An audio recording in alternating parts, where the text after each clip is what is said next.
Bonjour, nous sommes sur le chemin de Pâques. Aussi, le partage de ce matin nous prépare à, oui, cette commémoration de la résurrection de notre Seigneur. On a commencé ce chemin dimanche dernier avec Thomas. On l'a vu là tout à l'heure avec Sophie aussi qui nous vient de nous mettre en route. Et dans cette dynamique, nous allons poursuivre. C'est un croyant qui nous a précédés des siècles avant, qui a dit dans sa souffrance, dans sa douleur, il s'est posé cette question en parlant à son Dieu. Mon Dieu, pourquoi m'as-tu abandonné? La prière dans l'épreuve. Oui, Dieu peut abaisser, mais il élève également. Sophie nous l'a rappelé. Sous le poids de la détresse, au plus fort de l'épreuve, qui de nous n'a jamais dit ces mots? Alors peut-être pas dans les mêmes termes. Seigneur, Seigneur, pourquoi ne me viens-tu pas en aide? Alors que je t'implore matin, midi, soir, tu ne viens pas à mon secours. Tu es pourtant ce Dieu de la Bible qui a accompli tant et tant de miracles par le passé et qui continue de délivrer encore aujourd'hui. Pourquoi donc ce silence à mon sujet? Viens m'aider, Seigneur Jésus, je n'en peux plus. Et d'ailleurs, les gens autour de moi se moquent de ma personne. Ils disent, on croyait que tu avais un Dieu. Maintenant que tu souffres, eh bien, que ton Dieu te vienne au secours. Oui, peut-être que nous avons déjà dit ces choses à notre Dieu. Oui, nous avons de pareilles circonstances peut-être l'impression que Dieu n'est plus là, qu'il nous a oubliés, il nous a abandonnés. Ce sentiment d'abandon, plusieurs fervents croyants euh, l'ont manifesté avant nous. Et nous le voyons dans la Bible. J'en veux pour preuve le psaume que nous allons lire et méditer, le psaume de David, le psaume 22. Je m'en vais le lire dans la version du semeur, le psaume 22. Psaume 22.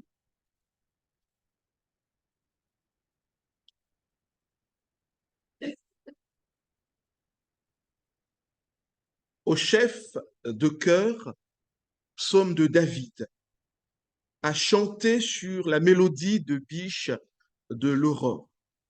Oui, les psaumes, à, à la base, ont été compilés pour alimenter les cultes sous forme de chants, de prières. Voici ce que David dit. Mon Dieu, pourquoi m'as-tu abandonné? Tu restes loin, tu ne viens pas me secourir malgré toutes mes plaintes. Mon Dieu, le jour j'appelle, mais tu ne réponds pas. La nuit je crie sans trouver de repos. Pourtant tu es le Saint qui siège sur ton trône, au milieu des louanges d'Israël. En toi déjà nos pères se confiaient, où ils comptaient sur toi et tu les délivrais. Lorsqu'ils criaient à toi, ils étaient délivrés. Lorsqu'ils comptaient sur toi, ils n'étaient pas déçus. Mais moi, je suis un ver, je ne suis plus un homme. Tout le monde m'insulte, le peuple me méprise. Ceux qui me voient se rient de moi. Tous, ils ricanent en secouant la tête. Ils se confient en l'Éternel. Eh bien, que maintenant l'Éternel le délivre, puisqu'il trouve en lui son plaisir, qu'il le libère donc. Toi, tu m'as fait sortir du ventre maternel, tu m'as mise en sécurité sur le sein de ma mère. Dès mon jeune âge, j'ai été placé sous ta garde. Dès avant ma naissance, tu es mon Dieu. Ne reste pas si loin de moi, car le danger est proche, et il n'y a personne qui vienne pour m'aider. De nombreux taureaux m'environnent, ces fortes bêtes du basan sont tout autour de moi. Ils ouvrent largement leur gueule contre moi. Ils sont comme un lion qui rugit et déchire. Je suis comme une eau qui s'écoule et tous mes os sont disloqués. Mon cœur est pareil à la cire. On dirait qu'ils se fond en moi. Ma force est desséchée comme un tesson d'argile. Ma langue colle à mon palais. Je me fais retourner à la poussière de la mort. Des hordes de chiens m'environnent. La meute des méchants m'assaille. Ils ont percé mes mains, mes pieds. Je pourrais compter tous mes os. Ils me regardent, ils me toisent. Ils se partagent mes habits et tirent au sort ma tunique. Mais toi, ô Éternel, ne reste pas si loin. Ô toi, ma force, viens en hâte à mon aide. Délivre ma vie de l'épée. Protège-moi de la fureur des chiens. Délivre-moi de la gueule du lion. Préserve-moi des cornes des taureaux. Oui, tu m'as répondu. Je proclamerai à mes frères quel Dieu tu es. Je te louerai dans l'assemblée. Vous tous qui craignez l'Éternel, célébrez-le. Descendants de Jacob, glorifiez-le, descendants d'Israël, redoutez-le. Il n'a ni mépris ni dédain pour le pauvre dans l'affliction. Il n'a pas détourné son regard loin de lui. Non, il a écouté l'appel à l'aide qu'il lui lançait. Grâce à toi, je te loue dans la grande assemblée. J'accomplirai mes vœux devant ceux qui te craignent. Que les malheureux mangent et qu'ils soient rassasiés. Oui, qu'ils louent l'Éternel, ceux qui vivent pour lui. Que votre vie dure toujours. Aux confins de la terre, tous les peuples du monde se souviendront de l'Éternel. Tous, ils se tourneront vers lui et toutes les peuplades se prosterneront devant lui. Car l'Éternel est roi et il domine sur les peuples. Tous les grands de la terre mangeront et l'adoreront. Et ceux qui s'en vont vers la tombe, ceux dont la vie décline, se prosterneront devant lui. Leur postérité, à son tour, servira l'Éternel et parlera de lui à la génération qui viendra après elle. Ils proclameront sa justice et ils annonceront au peuple qui va naître ce qu'a fait l'Éternel. Jusqu'ici, la parole de notre Dieu. Ce psaume 22 est encadré de deux psaumes, le psaume 21 et le psaume 23. Et en lisant ce psaume et dans l'espace où il a été placé, je me suis posé la question, mais est-ce que le compilateur du psautier, c'est-à-dire de ce livre des psaumes, les 150, poussé par le Saint-Esprit, n'a pas placé le psaume 22 à cet endroit de manière, j'allais dire, volontaire. C'est comme si le psaume qui vient tout juste avant, le psaume 21, est un teasing qui annonce ce qui sera dit dans le psaume 22. Et le psaume qui vient après, le psaume 23, est comme la suite du psaume 22, comme si ce psaume 23 était euh, un débriefing du psaume 22. Le psaume 21, peut-être qu'on y reviendra, mais rapidement, annonce déjà la victoire par rapport, c'est le psaume de David aussi, annonce déjà la victoire. C'est comme si c'était le teasing, l'annonce de ce que David dit dans le psaume 22. Et le psaume 23 qui vient tout juste après, l'Éternel est mon berger. Et comme là, le débriefing de ce que David a dit dans le psaume 22 et dans le psaume 23, c'est comme si il nous disait, quoi qu'il arrive, le Seigneur est mon berger, je ne manquerai de rien. Même si je suis sur la vallée de l'ombre de la mort, le Seigneur sera toujours là. C'est beau la parole de Dieu. C'est-à-dire qu'on voit que rien n'a été fait au hasard. C'est vraiment l'Esprit de Dieu qui a conduit les auteurs bibliques à inscrire ce que nous lisons dans sa parole. Oui, ce psaume, il faut savoir que celui qui a compilé euh, ce livre, ce psautier, poussé bien entendu par l'Esprit de Dieu, a pris des prières, des chants de Moïse, d'Azaph, de Salomon. Et quand on parcourt ces psaumes, on voit qu'il y a une différence de plusieurs siècles. Par exemple, Moïse a précédé David, on peut dire, il a précédé David de près de 3000 ans. Et donc, la personne qui a compilé tout cela a été poussée par l'Esprit pour qu'il y ait cette harmonie. C'est beau.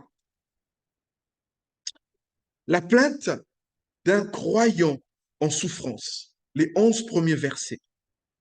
David passe des moments de souffrance. Nous venons de le lire.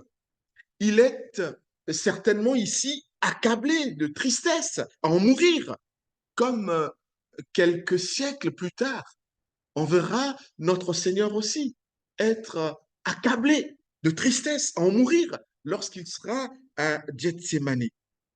David crie au Seigneur avec insistance, matin, midi, soir. Mais Dieu semble oublier David. Dieu ne semble pas résoudre son problème. Alors David se plaint de ce que le Seigneur ne lui vient pas en aide. Remarquez qu'ici, David sait vers qui faut-il se diriger lorsque l'on est en souci. Il ne va pas n'importe où. Son cri, il le lance au Seigneur. Il dit sa frustration au Seigneur. Oui, mes amis, il n'est pas interdit de dire nos sentiments au Seigneur, quand bien même ils ne sont pas des plus heureux. Il y a encore 2 jours, je me promenais dans les rues de Nogent, j'ai vu une amie qui passe, euh, oui, qui aussi chrétienne, même si elle ne fréquente pas d'église. J'espère qu'elle rejoindra une église. Me disait, mais Aristide, tout ce qu'on voit aujourd'hui dans notre monde, je me posais encore des questions. Je me disais, mais il est où Dieu? Toi qui parles à ce Dieu, dis-lui, pourquoi tant de souffrance? Pourquoi tout dans notre monde est sans dessus-dessous? Pourquoi? Et sur le plan éthique notamment. Et je lui ai dit, mais tu sais, tu peux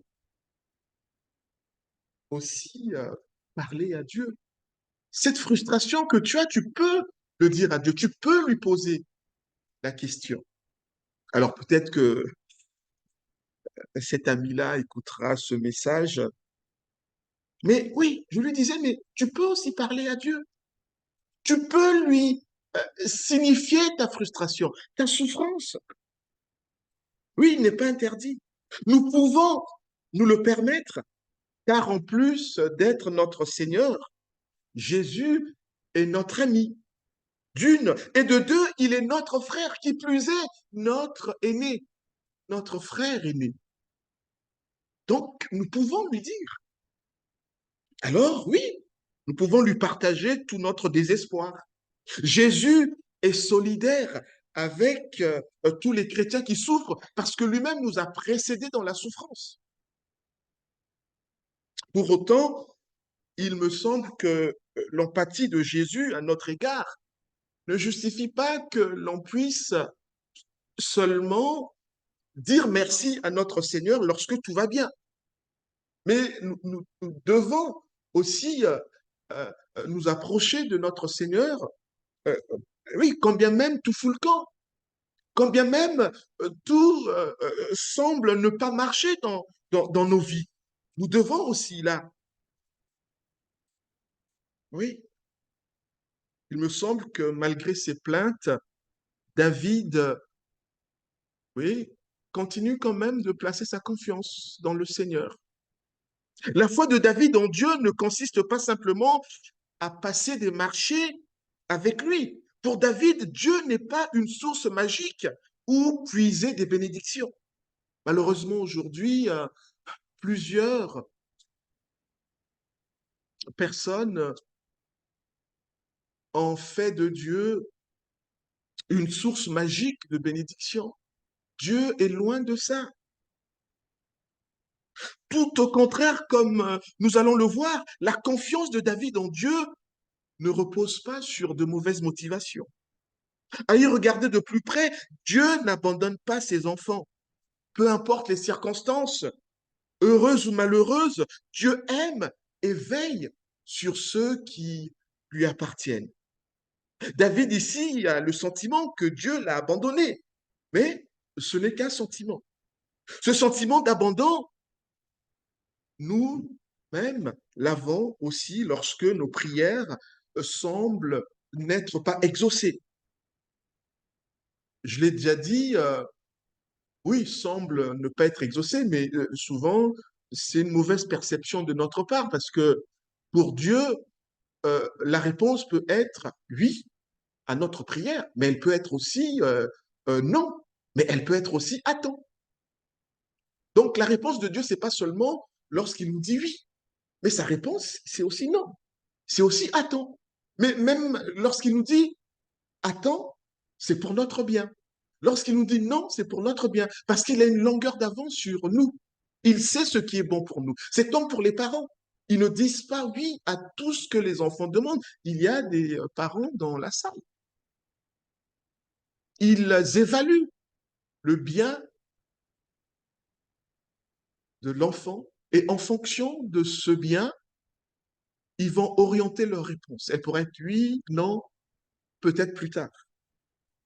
C'est pareil aussi pour notre Dieu. Cette impression d'être oublié par Dieu est d'autant plus grande que David sait en qui il a vraiment placé sa confiance. Il ne comprend pas, mais je sais que Dieu est grand, mais pourquoi est-ce qu'il ne répond pas à ma prière?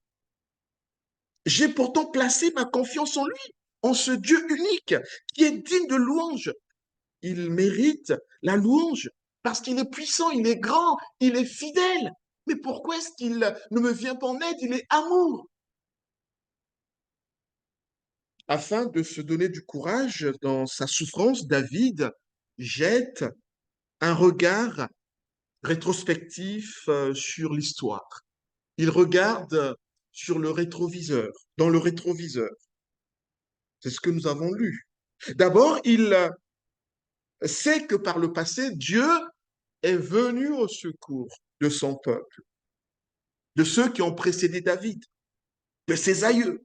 Ensuite, David compte les bienfaits que Dieu a déjà fait dans sa vie. Il les met devant ses yeux. Il sait que le Dieu en qui il croit est ce Dieu qui le connaît, qui le protège. Il le connaît, qui le protège bien avant sa naissance, lorsqu'il était encore dans le ventre de sa maman. Oui, mes amis, Dieu s'intéresse et prend soin de chacun d'entre nous depuis le ventre de nos mères jusqu'à notre éternité en passant par notre vie ici-bas. Alors d'où vient que maintenant que David se demande de l'aide, Dieu semble être silencieux. Alors qu'il est le Dieu puissant et miséricordieux en qui David a placé toute sa confiance et à qui le soutient, qui a soutenu le peuple de Dieu par le passé et qui pourtant continue de soutenir David. Mais là, il semble faire silence. David est semblable à un ver de terre, sans défense, un homme qui est méprisé, qui est délaissé. Les gens, lorsqu'ils le voient, détournent la tête. Dieu ne lui vient pas en aide. Il fait l'objet de moqueries. Il est méconnaissable. Les gens lui font remarquer avec moquerie et mépris que son fameux Dieu, en qui il a placé sa confiance, ne fait rien pour lui, ne lui vient pas en aide, ne le tire pas d'affaire. Tout ceci peut expliquer la frustration et son sentiment d'abandon. Oui, la menace devient de plus en plus forte. Par conséquent, David redouble d'ardeur dans sa supplication, dans sa prière. L'appel à l'aide dans l'épreuve. Versets 12 à 22. David, au plus profond de la détresse, lève les yeux vers l'Éternel afin que celui-ci lui vienne en aide. Dans sa prière, il présente le danger qui le guette. Ensuite, il décrit son état de mal-être dû à la persécution qu'il subit de la part de ses opposants. Il est au bord de la rupture, il est au bord de la mort. Oui, nous le savons, David, autrefois, étant jeune, avait été attaqué par des bêtes féroces lorsqu'il gardait les brebis de la famille. Ce passé de jeune berger peut-être a marqué David, le jeune de David, l'a formé et devenu adulte et roi. Il avait certainement l'habitude de comparer ses ennemis à ces animaux féroces comme ceux contre qui il avait dû lutter lorsqu'il était berger, lorsqu'il protégeait les brebis. Ici, les ennemis sont comparés aux taureaux de Basan. Alors pourquoi cette région de Basan, cette région est située, euh, était située en Palestine, et cette région de Basan avait la réputation d'être le grenier de la Palestine, parce que euh, dans cette région coulait euh, euh, euh, le miel, et c'était une région riche sur le plan agraire, et donc les bovins étaient bien nourris. Et donc, on peut imaginer que les bovins étaient très gras dans cette région. C'est pour ça que David dit, mais ces taureaux qui m'attaquent, ils sont comme les taureaux de Basan. Ils sont énormes avec leurs cornes.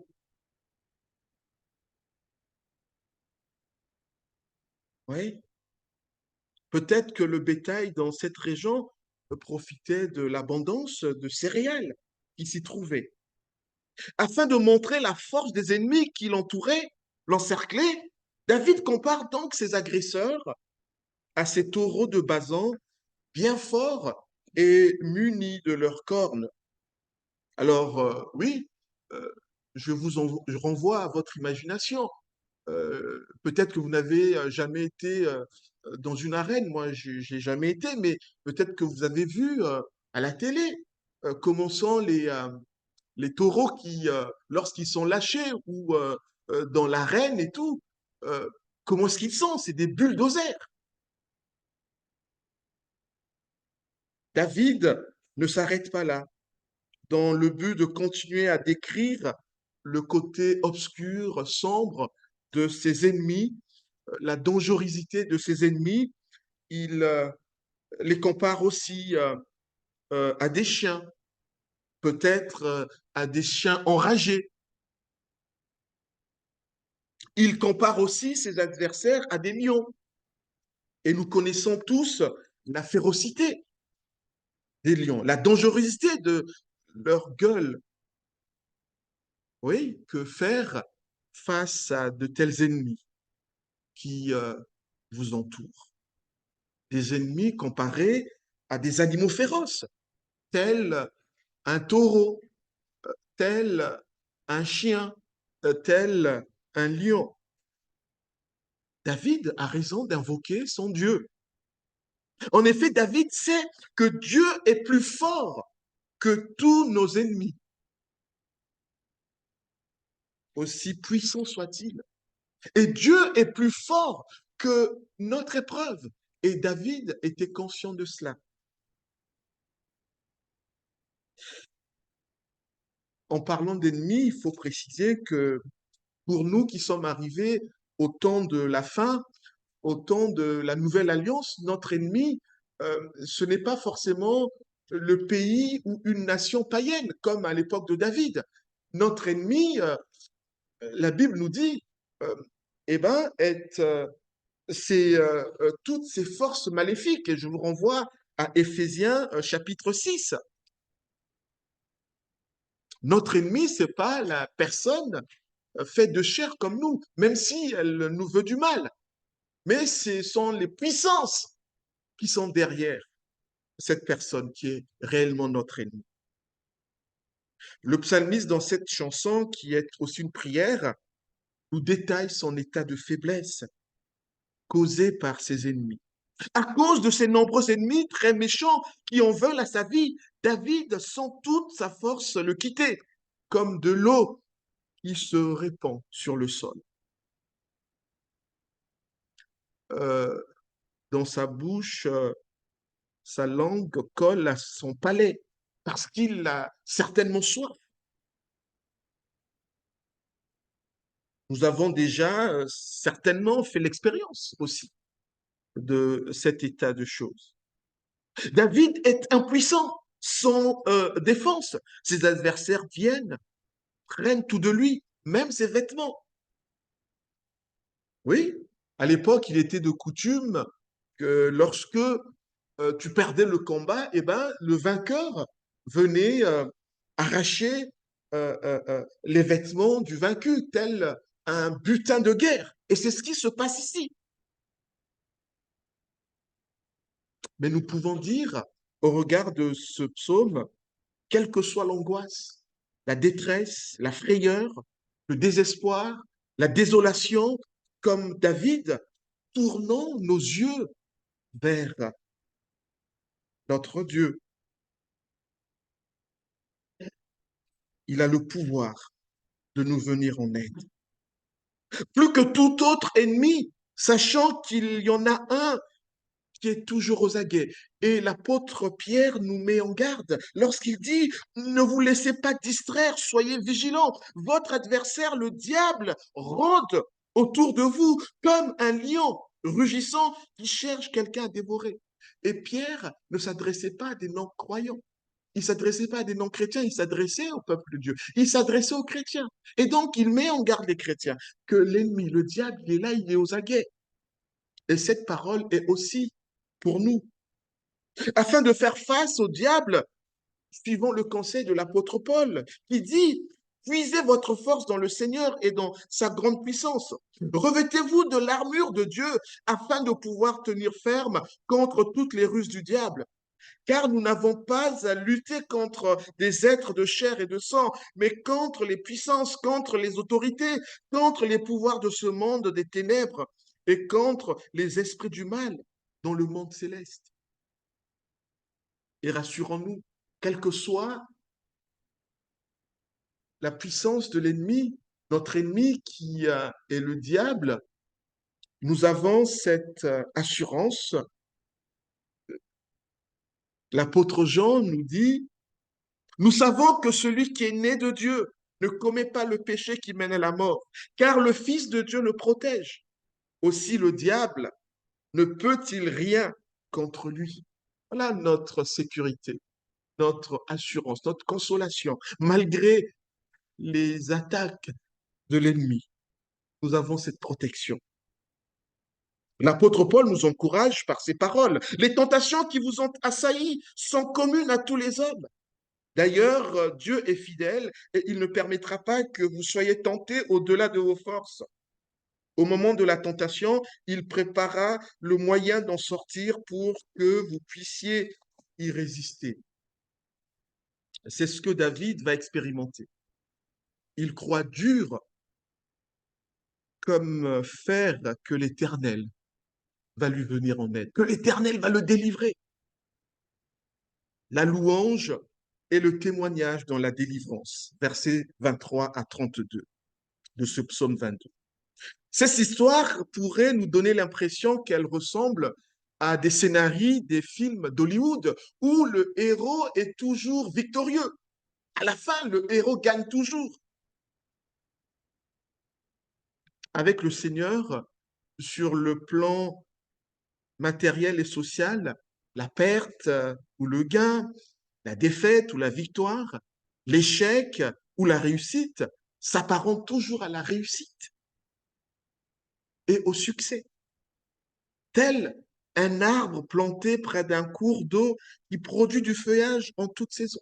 Psaume 1 que nous avons médité il y a 2 semaines. Pour celui qui a placé sa confiance dans le Seigneur, quelles que soient les circonstances, bonnes ou mauvaises, il est toujours en réussite. Il connaît toujours le succès parce qu'il est attaché à Christ. Quelles que soient les circonstances, il connaît toujours le succès. Il se trouve que pour David ici, on constate un succès sur le plan humain. David constate la délivrance par l'Éternel. Cette délivrance promise ou avérée ne laisse pas David indifférent. David n'est pas ingrat. Il sait qu'il faut être reconnaissant à Dieu. Libéré de ses ennemis qui en voulaient à sa vie, séparé du danger, séparé de la persécution. Tout cela terminé grâce au Seigneur. David n'oublie pas de remercier Dieu.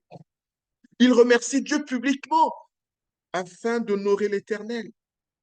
Et cette attitude de David est un bel exemple pour chacun d'entre nous. Nous aussi, soyons prompts à dire notre reconnaissance à notre Seigneur pour ses bienfaits. Dans cette reconnaissance à Dieu, David loue le Seigneur et projette de continuer à célébrer et à témoigner la grandeur et la puissance de son Dieu afin que le peuple et le reste du monde, riches comme pauvres, les gens de son temps ainsi que les générations futures de toute la terre acclament le grand nom du Seigneur. Notre responsabilité, oui, est de transmettre cette parole à la génération future, de transmettre notre foi, bien entendu, aidé par l'Esprit de Dieu, à nos enfants, afin qu'à leur tour, ils fassent de même pour leurs enfants. Ainsi, le processus d'itération ne pourra que bien se porter. cette transmission. Oui, cela doit se faire non seulement dans le cadre de l'Église, mais aussi dans nos maisons. Je crois que c'est Thomas qui nous le rappelait dimanche dernier. Notre responsabilité est bien sûr de venir avec nos enfants à l'église, mais nous devons également vivre chez nous avec nos enfants, ce qui nous est enseigné ici. Je m'en vais nous poser deux questions. Que faisons-nous toutes les fois que le Seigneur nous délivre d'une épreuve? Comment vivons-nous par la suite de cette délivrance? Voilà les questions sur lesquelles chacun peut méditer et continuer à méditer. La délivrance incite à la reconnaissance, au témoignage. Le Christ, Jésus, véritable auteur de cette prière du psaume 22. Toutes les fois que nous souffrons, seul Jésus peut réellement nous comprendre. Il comprend notre douleur parce qu'avant nous, il a vécu, lui, cette douleur. Il nous a précédés dans la douleur. Jésus nous a précédés en tout. Il nous a précédés dans la famille de Dieu. Il nous a précédés dans la douleur. Il nous a précédés dans la tentation. Il nous a précédés dans la mort. Et nous allons le voir dimanche prochain. Il nous a précédés également dans la résurrection. Il nous a précédés dans la gloire. Oui, lui qui nous a précédés dans la douleur, dans la souffrance, il peut alors nous venir facilement en aide. Et d'ailleurs, ce psaume de David que nous sommes en train de méditer renvoie en partie à la souffrance de notre Seigneur Jésus. Souffrance qu'il vivra à la croix, comme nous l'avons chanté sur le mont de Golgotha. Alors, lorsque David chante ce cantique, lorsqu'il prie, lorsqu'il vit ce qu'il vit, il ne sait certainement pas qu'il est en train de prophétiser ce que Jésus vivra plus tard, 100 siècles après. Il ne sait peut-être pas. Il y a vraiment un fort rapport entre l'Ancien et le Nouveau Testament. Le Nouveau est caché dans l'Ancien Testament, d'une part, et l'Ancien est révélé dans le Nouveau Testament, d'autre part. Le Nouveau Testament en général et certains évangiles, Matthieu, Jean, l'Épître aux Hébreux en particulier, ont vu dans les souffrances de David, dans ce psaume 22, la préfiguration de la passion de Christ. C'est dire que le martyre que souffre le psalmiste David ici est une ombre du martyre que Christ souffrira environ 9 siècles après sur la croix. La persécution de David ici est le modèle ou la maquette de la persécution que Jésus-Christ subira des siècles plus tard. Voilà, quand on veut construire quelque chose, on peut passer par euh, la modélisation. On aura un modèle qui va nous permettre de construire la réalité de ce que nous sommes en train de projeter. Par exemple, une voiture, on peut construire la maquette. Par exemple, un immeuble, on peut construire la maquette, mais cette maquette renvoie à la réalité de ce que l'on finira par construire. Et ici, quelque part, ce que vit David ici dans le psaume 22, c'est comme cette maquette, c'est comme ce modèle de ce que Jésus-Christ vivra des siècles plus tard. C'est la préfiguration. Alors peut-être que lui-même, il n'en avait pas conscience, mais l'esprit qui conduit tout en avait conscience. La Bible d'étude du semeur fait le commentaire suivant. De même que les ennemis de David se sont opposés à lui, l'ont persécuté et mis en danger de mort parce qu'il était le roi choisi par Dieu pour régner sur son peuple. Jésus-Christ a été rejeté et a subi les persécutions et la mort de la part de ceux qui ne le voulaient pas comme roi. Voyons maintenant plus en détail comment cette prière d'appel au secours de David autour de sa persécution a fait écho à Jésus lors de la Passion. David crie, on le voit dans ce psaume, au verset 2, mon Dieu, pourquoi m'as-tu abandonné? De même, Jésus-Christ criera à la croix d'une voix forte. Matthieu 27, verset 46. Élie, Élie, lama sabachthani. Ce qui veut dire, mon Dieu, pourquoi m'as-tu abandonné? Voyez, dans sa persécution, David dit au verset 8, ceux qui me voient se rient de moi, tous ils ricanent, on fait la moue, en secouant la tête. Il se confie en l'Éternel. Eh bien, que maintenant l'Éternel le délivre, puisqu'il trouve en lui son plaisir, qu'il le livre, qu'il le libère donc. Psaume 22, verset 8 à 9. Il en sera de même dans le récit de la passion de Jésus où il est rapporté ceci. Ceux qui passaient par là lui lançaient des insultes en secouant la tête et criaient, et toi qui démolis le temple et qui le reconstruis en 3 jours, sauve-toi toi-même, si tu es le Fils de Dieu, descends de la croix. De même, les chefs des prêtres se moquaient de lui avec les spécialistes de la loi et les responsables du peuple en disant, dire qu'il a sauvé les autres et qu'il est incapable de se sauver lui-même. C'est ça, le roi d'Israël, qu'il descende donc de la croix. Alors nous croirons en lui. Il a mis sa confiance en Dieu. Eh bien, si Dieu trouve son plaisir en lui, qu'il le délivre. N'a-t-il pas dit, je suis le Fils de Dieu? Les brigands crucifiés avec lui insultaient eux aussi de la même manière. Dans sa douleur, David implore Dieu au verset 17 à 19. Ma gorge est desséchée comme un tesson d'argile, ma langue colle à mon palais, tu me fais retourner à la poussière de la mort.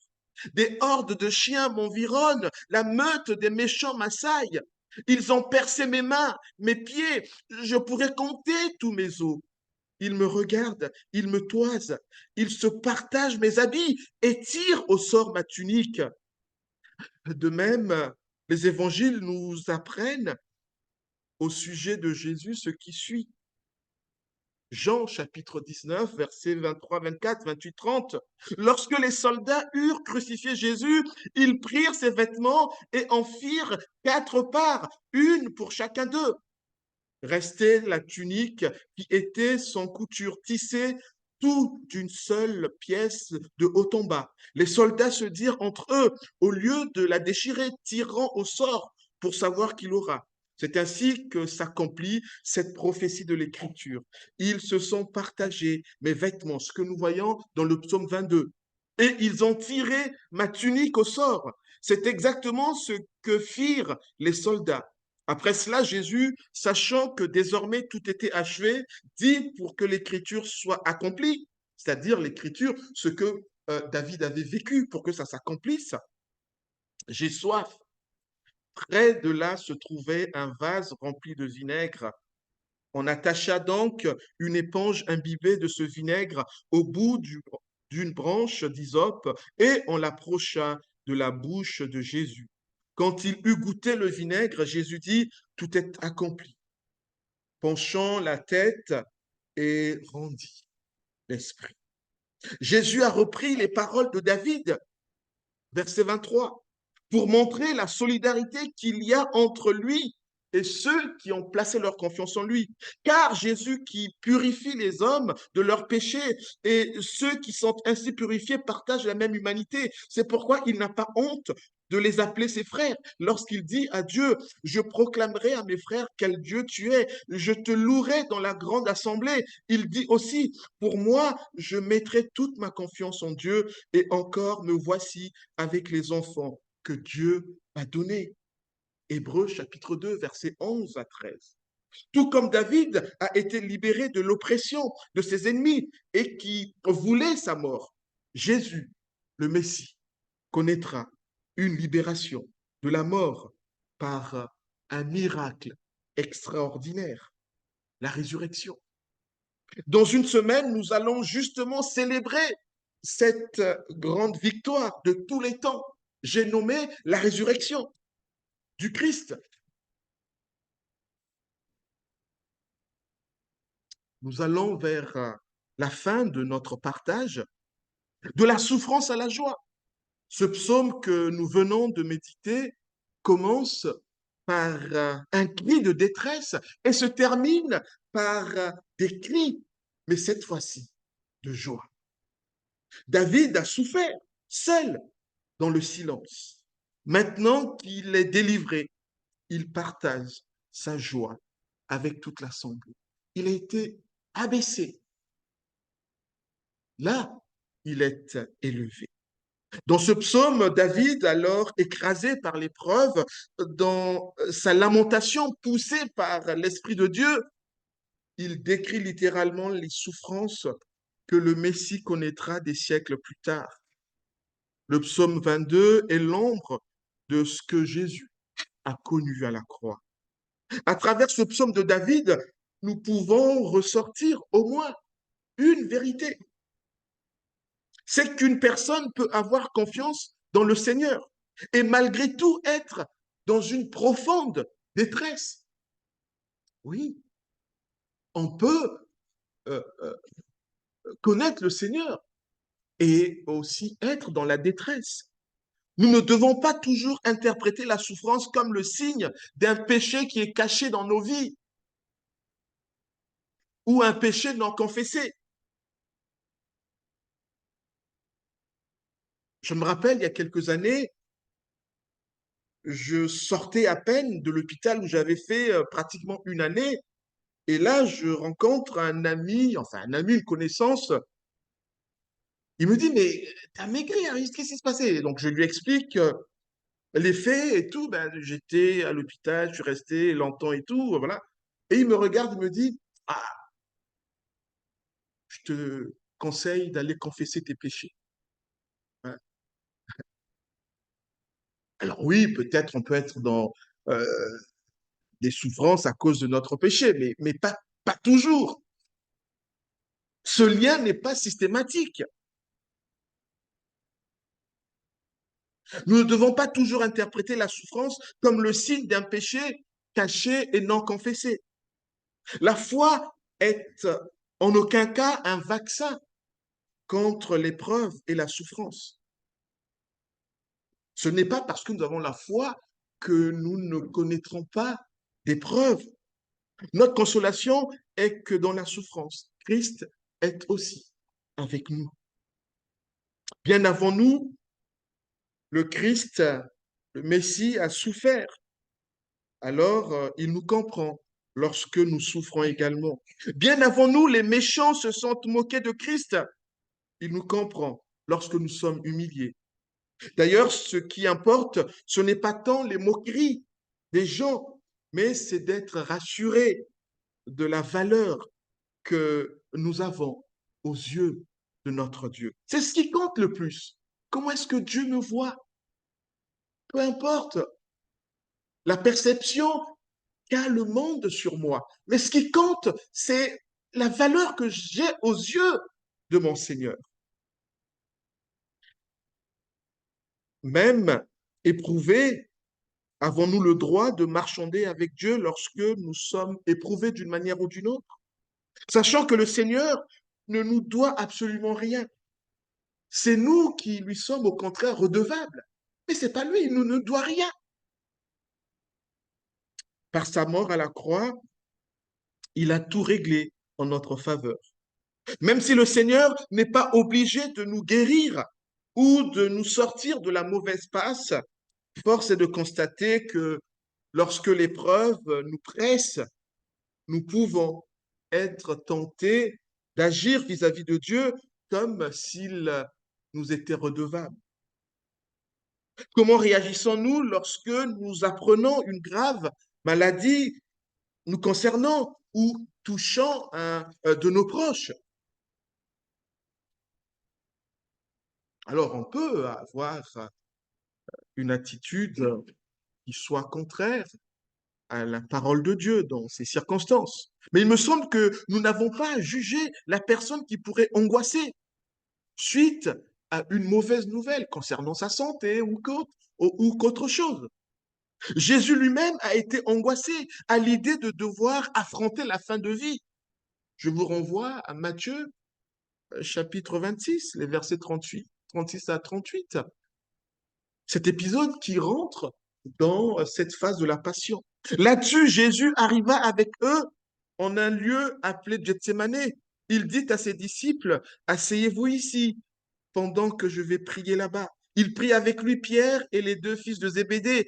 Il commença à être envahi d'une profonde tristesse et l'angoisse le saisit. Alors il leur dit, je suis accablé de tristesse, à en mourir.